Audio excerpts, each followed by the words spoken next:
தான் பண்ண பாவத்துக்கு சரண் அடிப்படையில் பரிகாரம் பண்ணாங்களே சத்திய அடிப்படையில் பரிகாரம் பண்ணல. பரிகாரங்கிறது வந்து நம்மளுடைய குணங்களை மாற்றி அமைச்சுக்கிறது தான்.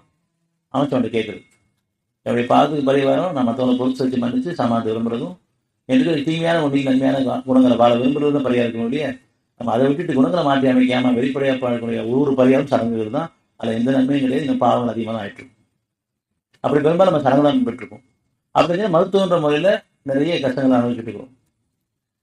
உடல் உபாதைகள் இன்னும் அதிகமான கஷ்டம் அனுபவிச்சுட்டு இருக்கோம். இந்த சடங்குகளே மருத்துவங்களையும் போயிட்டு இருக்க முடியாது. சத்தியத்துக்கு போய் அவன் தீர்ப்பு பணியில அவன் சரணடையும் இல்லை.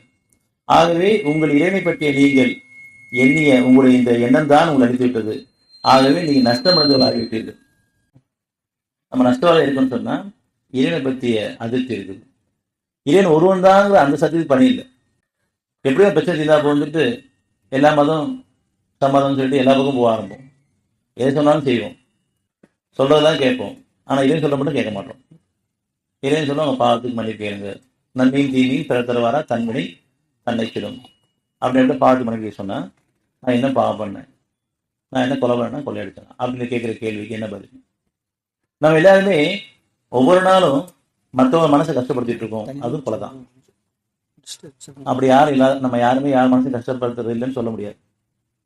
நம்ம குடும்பங்கள்ல இருந்தும் சரி, நம்ம உதவியாளியும் சரி, நம்முடைய சொந்த பந்தங்களும் சரி, நம்ம யார் கூட இருந்தாலும் அவங்கள மனசு நோகும்படி ஏதாவது வார்த்தையில பேசியிருக்கோம்.